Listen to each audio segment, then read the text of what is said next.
Good morning, all our friends. Shri R K. Pantrod science college ધાનેરામાં દરેક વિદ્યાર્થી મિત્રોનું ઓનલાઈન ટીચિંગ એજ્યુકેશનમાં હાર્દિક સ્વાગત છે. મિત્રો, department of physics TY BSc sem 5 paper 503 unit 1 એનો પાર્ટ 4. તો મિત્રો, યુનિટ 1ની અંદર આપણે કે જે ન્યુક્લિયર ફિઝિક્સની આપણે અહીંયા વાત કરવાની છે, બરાબર. તો 503 પેપર મિત્રો સંપૂર્ણપણે ન્યુક્લિયર ફિઝિક્સ છે, બરાબર. તો એની અંદર જુદા જુદા પાર્ટ્સ છે: આલ્ફા રેઝ, બીટા રેઝ અને ગામા રેઝ. તો યુનિટ 1ની અંદર આલ્ફા રેઝનો આપણે અભ્યાસ કરી ચૂક્યા, બીટા રેઝનો પણ અભ્યાસ કરી ચૂક્યા, પરંતુ હવે આપણે આ છેલ્લો સી ભાગ છે એની અંદર આપણે ગામા રેઝનો આપણે અભ્યાસ કરવાનો છે.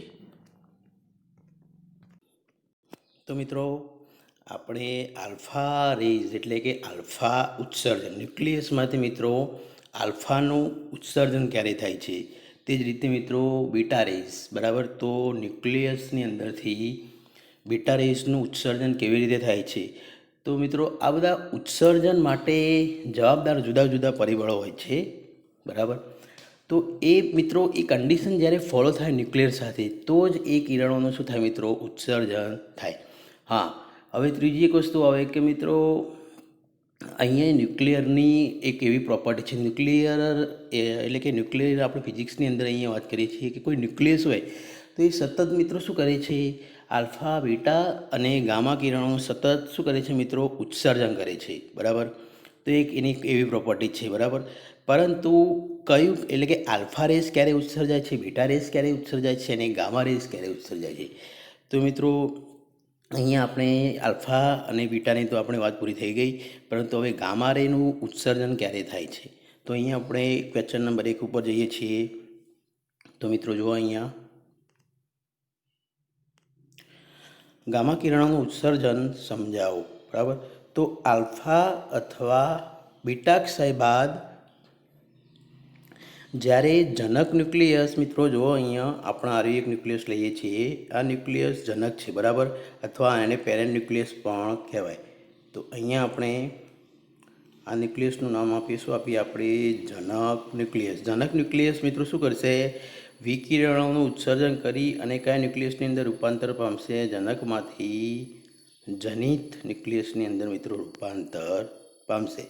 તો જનક ન્યુક્લિયસમાંથી મિત્રો જ્યારે જનિત ન્યુક્લિયસ બને છે, બરાબર. તો એટલે કે મિત્રો અહીંયા જે જનિત ન્યુક્લિયસ છે એ કેવી સ્થિતિની અંદર છે, ઉત્તેજિત સ્થિતિમાં હોય ત્યારે એની સાથે સંકળાયેલી જે વધારાની જે ઉર્જા છે, બરાબર. તો મિત્રો અહીંયા જ્યારે આ ઉત્તેજિત અવસ્થાની અંદર જ્યારે તમારું જનિત ન્યુક્લિયસ હશે, બરાબર, તો એની સાથે એક કયા કિરણો ઉત્સર્જાશે, ગામા કિરણોનું ઉત્સર્જન થશે. તો આ ગામા કિરણો સ્વરૂપે ઉત્સર્જિત કરી ધરા અવસ્થામાં આવે છે, બરાબર. તો આ ન્યુક્લિયસ જનક ન્યુક્લિયસ એટલે કે અહીંયા પેરેન્ટમાંથી, બરાબર, ડોટર ન્યુક્લિયસ બને છે. એટલે કે જનકમાંથી કયો ન્યુક્લિયસ બને છે, જનિત ન્યુક્લિયસ બને છે. તો અહીંયા યાદ રાખજો મિત્રો કે અહીંયા જે ફરીથી જો મિત્રો ગામા કિરણનું ઉત્સર્જન કેવી રીતે થાય, તો જો અહીંયા એક આપણે કયો ન્યુક્લિયસ લીધો, જનક ન્યુક્લિયસ. જનક ન્યુક્લિયસમાંથી મિત્રો કઈ ન્યુક્લિયસ બને, જનકમાંથી આપણે અહીંયા ન્યુક્લિયસ જનિત ન્યુક્લિયસ બને, બરાબર. જ્યારે જનક ન્યુક્લિયસમાંથી જ્યારે જનિત ન્યુક્લિયસ બનશે મિત્રો, એની સાથે સાથે એક વધારાની એક ઉર્જા છે, બરાબર. તો એ જે વધારાની ઉર્જા છે એનું નામ શું છે, ગામા કિરણો, ગામા કિરણોની ઉર્જા, બરાબર. અને એ જ્યારે ઉત્તેજિત અવસ્થામાંથી જનકમાંથી મિત્રો જ્યારે શું બનશે, જનિત બનશે. એટલે કે ઉત્તેજિત અવસ્થામાંથી આ ન્યુક્લિયસ મિત્રો કેવા અવસ્થામાં આવશે, ધરા અવસ્થામાં આવશે. તો આમ મિત્રો આ પ્રોસેસ વારંવાર શું થાય છે મિત્રો, રિપીટ થાય છે, બરાબર. એટલે કે જનક એટલે કે આપણે અહીંયા પેરેન્ટ ન્યુક્લિયસમાંથી મિત્રો જ્યારે ડોટર ન્યુક્લિયસ બને છે, સતત મિત્રો ફરીથી શું થાય, ફરીથી જે જનિત ન્યુક્લિયસ હતું એ ફરીથી જનક ન્યુક્લિયસની અંદર ફેરવાઈ જાય છે મિત્રો, ફરીથી જનકમાંથી ફરીથી શું થઈ જાય, જનિત ન્યુક્લિયસ બને. તો આવી રીતે મિત્રો ન્યુક્લિયરની અંદર અસંખ્ય ગામા કિરણોનું ઉત્સર્જન થાય. જેટલા ન્યુક્લિયસ જનિત ન્યુક્લિયસ બને એ પ્રમાણે મિત્રો ગામા કિરણોનું ઉત્સર્જન થશે. તો મિત્રો અહીંયા જો હવે જ્યારે મિત્રો જનક ન્યુક્લિયસમાંથી જનિત ન્યુક્લિયસ બનશે, બરાબર. તો ન્યુક્લિયસની ઉત્તેજિત સ્થિતિમાં ઉર્જા મિત્રો EI, બરાબર, અને તેમાંથી સંક્રાંતિ કરી અને EF એટલે કે ફાઇનલ એનર્જી. મિત્રો આ યાદ રાખજો, EF એટલે ફાઇનલ એનર્જી થશે, એટલે કે અંતિમ ઉર્જા. બરાબર, તો અહીંયા ફરીથી મિત્રો જનક ન્યુક્લિયસમાંથી શું બનશે મિત્રો? જનિત ન્યુક્લિયસ બનશે, એટલે કે આ ઉત્તેજિત અવસ્થામાં રહેલું ન્યુક્લિયસ છે મિત્રો. બરાબર, અહીંયા ઉત્તેજિતમાંથી મિત્રો કઈ અવસ્થા બને છે? ધરાવસ્થામાં જનિત ન્યુક્લિયસ ઉત્સર્જાય છે. ત્યારે છૂટી પડતી ઉર્જા એટલે કે મિત્રો બંનેની ઉર્જાનો શું લેવાનો? તફાવત લેવાનો. તો બંનેની ઉર્જાનો તફાવત લઈએ મિત્રો, તો ડેલ્ટા E બરાબર કેટલી ઉર્જા છૂટી પડશે? આ જે છૂટી પડતી ઉર્જા છે મિત્રો, એ શું છે? ગામા કિરણો છે. તો મિત્રો ડેલ્ટા E બરાબર EI માઇનસ EF. બરાબર, તો ગામા કિરણ ઉત્સર્જન સ્વરૂપે જો મિત્રો, તો અહીંયા ગામા કિરણ ઉત્સર્જન સ્વરૂપે ઉર્જા છૂટી પડે, આંતરિક રૂપાંતરણ સ્વરૂપે અને જોડ ઉત્પાદન સ્વરૂપે અહીંયા આપણે એક ઉર્જા શું થશે? ઉત્સર્જન થશે. તો અહીંયા જો મિત્રો એક કે આલ્ફા અથવા બીટા ક્ષયવાદ બાદ, એટલે કે આલ્ફા કિરણોનું ઉત્સર્જન થશે અને જ્યારે બીટા કિરણોનું ઉત્સર્જન થશે ત્યારે જનક ન્યુક્લિયસનું, જ્યારે જનિત ન્યુક્લિયસની અંદર શું થશે મિત્રો? ઉત્તેજિત થશે. બરાબર, ત્યારે પ્રથમ બે ઘટનાઓની શક્યતા પરમાણુમાં મિત્રો શું છે? વધુ છે. એટલે કે અહીંયા ગામા કિરણ ઉત્સર્જન અને આંતરિક રૂપાંતરણ સ્વરૂપ મિત્રો શું છે? એની એ ઉત્સર્જવાની મિત્રો સંભાવના વધુ છે. બરાબર, પરમાણુની. જ્યારે જોડ ઉત્પાદન ઘટનામાં ઇલેક્ટ્રોન પોઝિટ્રોન ઉત્પન્ન થવા માટે ડેલ્ટા Eનો એટલે કે મિત્રો જો ઇલેક્ટ્રોન એટલે કે -1, ઇલેક્ટ્રોન 0, પોઝિટ્રોન એટલે કે મિત્રો ઇલેક્ટ્રોનનો વિરોધીકરણ, પોઝિટ્રોન એટલે કે +1, ઇલેક્ટ્રોન 0.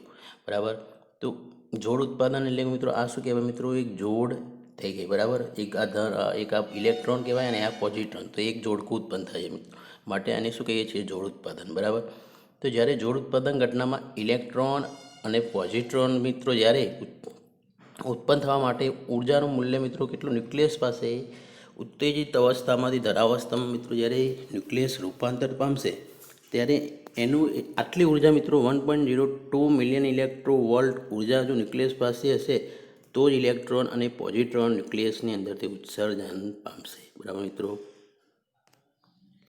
તો અહીંયા હવે આપણે એક પસંદગી. હવે મિત્રો જો જ્યારે ગામા કિરણો ક્યારે ઉત્સર્જાશે? બરાબર, તો ગામા કિરણો ઉત્સર્જાવા માટે અહીંયા આપણે એક સિલેક્શન રૂલ્સ લેવા પડે, તો જુદા જુદા પસંદગીના નિયમો લેવા પડે. બરાબર, તો મિત્રો અહીંયા આપણે પસંદગી મીન્સ અહીંયા શું છે કે ન્યુક્લિયસની અંદર, એટલે કે ન્યુક્લિયસની અંદરથી જ્યારે ગામા કિરણો ઉત્સર્જન થાય છે. બરાબર, તો આ બધા નિયમો જે છે એ ફોલો થશે તો જ એક ન્યુક્લિયસ એટલે કે ન્યુક્લિયસની અંદરથી ગામા કિરણોનું ઉત્સર્જન થશે.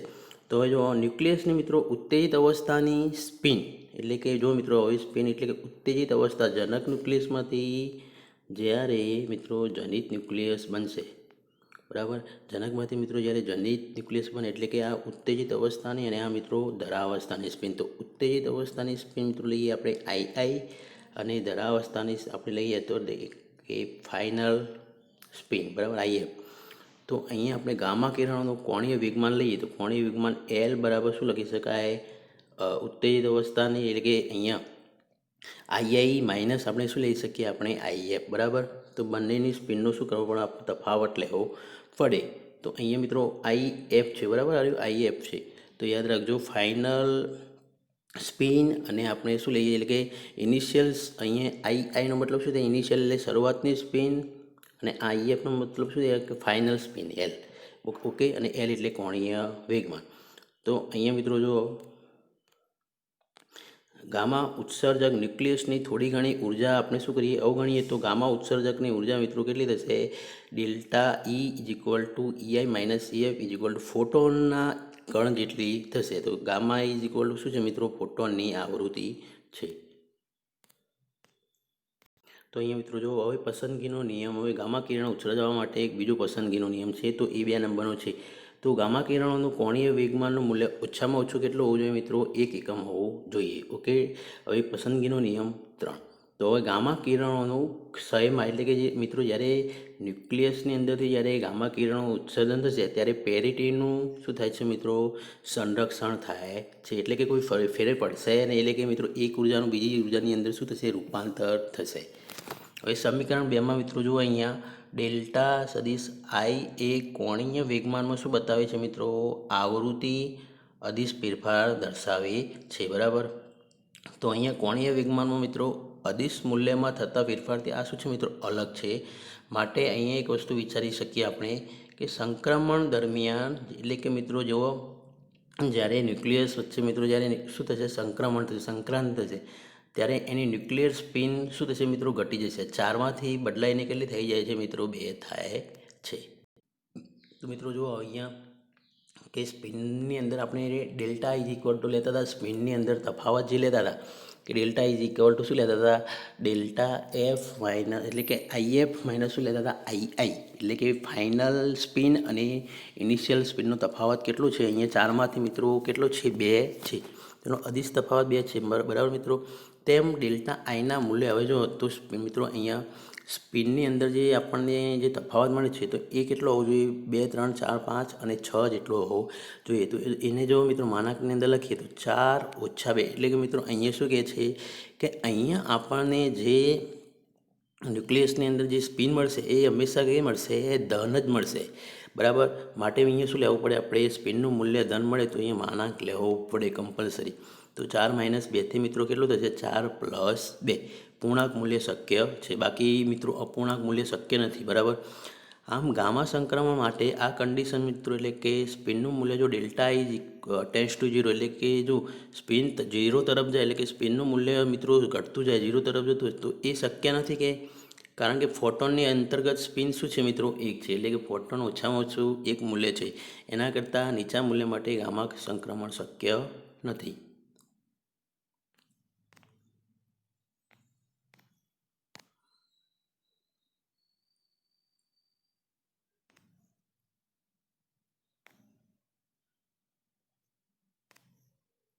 તો મિત્રો અહીંયા આપણે ક્વેશ્ચન નંબર 2ની વાત કરીએ છીએ બરાબર. તો અહીંયા મિત્રો જો અહીંયા કે આપણે ગામા સંક્રાંતિ બરાબર. તો ક્વેશ્ચન નંબર 2 તરફ જઈએ તો ગામા સંક્રાંતિમાં ગુણક ધ્રુવીયતાની ચર્ચા કરો બરાબર. એટલે કે મલ્ટી પોલારિટી એટલે મિત્રો શું થશે પોલ એટલે કે ધ્રુવ થશે મલ્ટી મિત્રો તો મલ્ટી એટલે કે એક કરતાં વધારે ધ્રુવો તો મેને શું કહેવાય મિત્રો મલ્ટી પોલારિટી કહેવાય. તો ગામા સંક્રાંતિની અંદર મિત્રો ગુણક ધ્રુવીયતા અથવા તો મલ્ટી પોલારિટીની ચર્ચા અહીંયા કરવાની છે. તો ગામા ઉત્સર્જનનું ધ્રુવીય ક્રમ પ્રમાણે મિત્રો શું કરી શકાય વર્ગીકરણ કરી શકાય. તો એના ધ્રુવીય ક્રમ માટે સંક્રમણ વિદ્યુત અથવા ચુંબકીય પ્રકારનું કોઈ એક જ શક્ય છે મિત્રો બરાબર.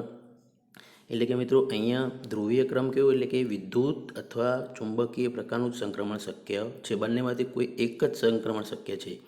હવે ધ્રુવીય ક્રમ મિત્રો ડાયપોલ ક્વાડ્રુપોલ ઓક્ટોપોલ મુજબ સંક્રમણ શક્ય છે. તો મિત્રો ડાયપોલ એટલે શું થશે ડાયપોલ એટલે 2 ધ્રુવ થશે ક્વાડ્રુપોલ એટલે 4 ધ્રુવ અને ઓક્ટોપોલ એટલે 8 ધ્રુવ એકબીજા સાથે ભેગા થઈ અને સંક્રમણ શક્ય બનશે.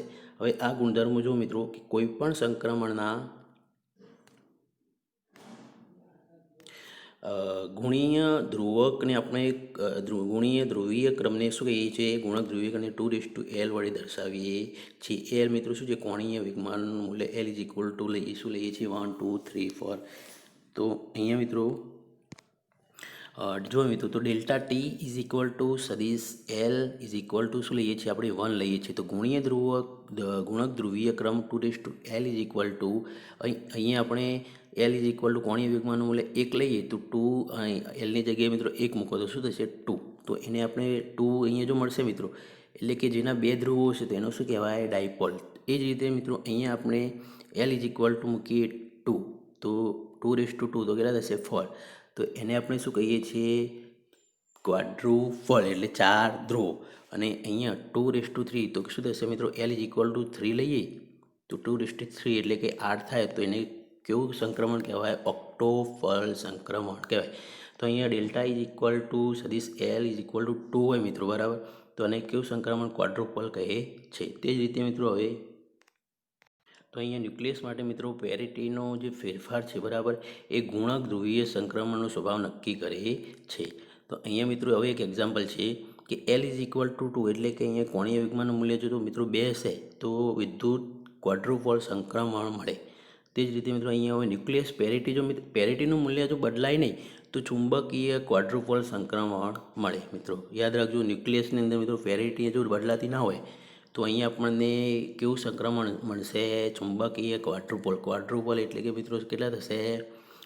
4 ધ્રુવોવાળું જે સંક્રમણ મળશે તો એને ક્વાડ્રુપોલ કહેવાય. તો અહીંયા મિત્રો ન્યુક્લિયસની અંદર હવે જો પાઈ આઈ એટલે કે ઇનિશિયલ ન્યુક્લિયસની પ્રારંભિક અવસ્થાની પેરિટી હોય, બરાબર. આઈ મિત્રો શું છે? પાઈ આઈ.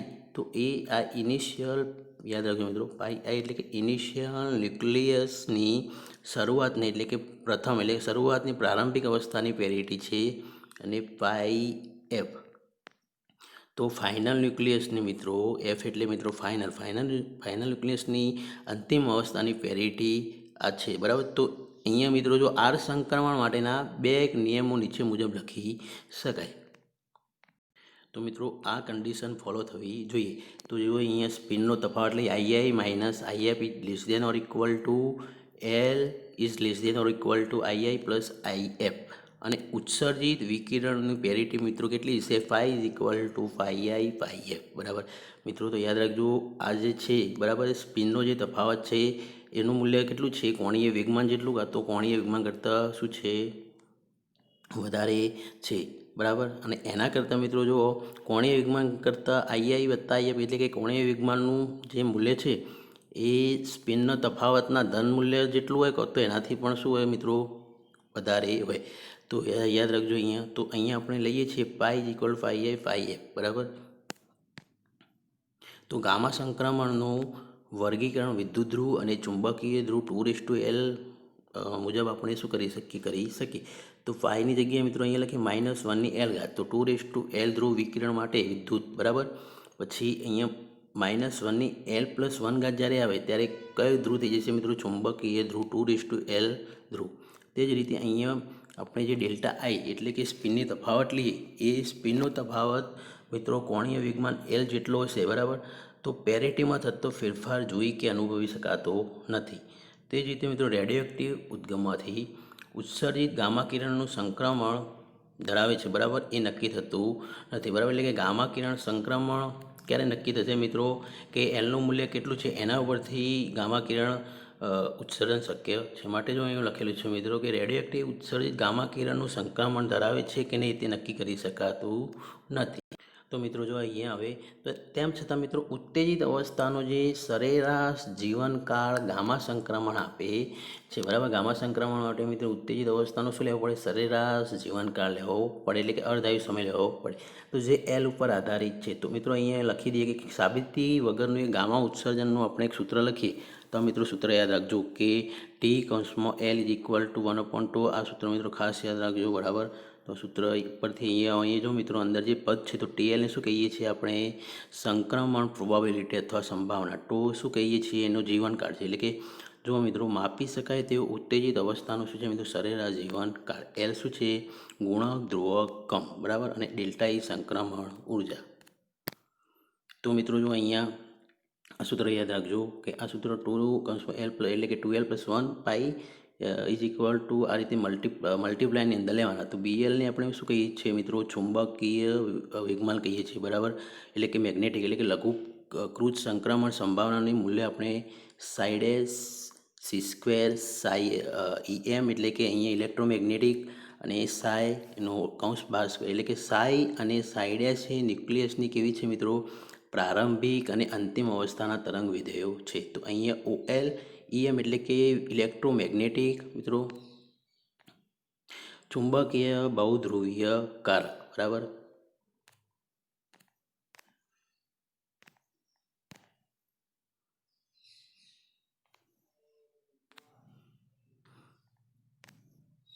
તો મિત્રો જો અહીંયા મોટાભાગનું સંક્રમણ ચુંબકીય ડાયપોલ M1 અને ક્વાડ્રુપોલ ઇલેક્ટ્રિક ક્વાડ્રુપોલ E2 વડે આપણે દર્શાવીએ તો ઝેડ દિશામાં એક્ઝેક્ટ મિત્રો આર અંતરે વિદ્યુતભાર વિતરણમાંથી ઉદ્ભવતું વિદ્યુત સ્થિતિમાનનું મૂલ્ય V ઇક્વલ મિત્રો આટલું મૂલ્ય આપણને મળે.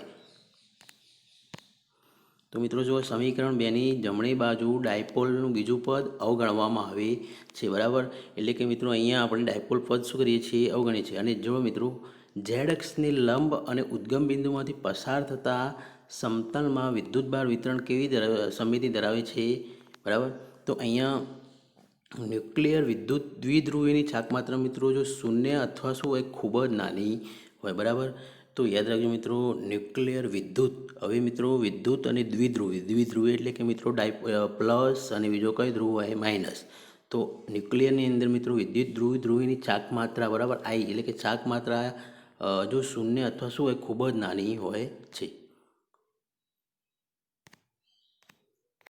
થેન્ક યુ મિત્રો. બાય. C you tomorrow.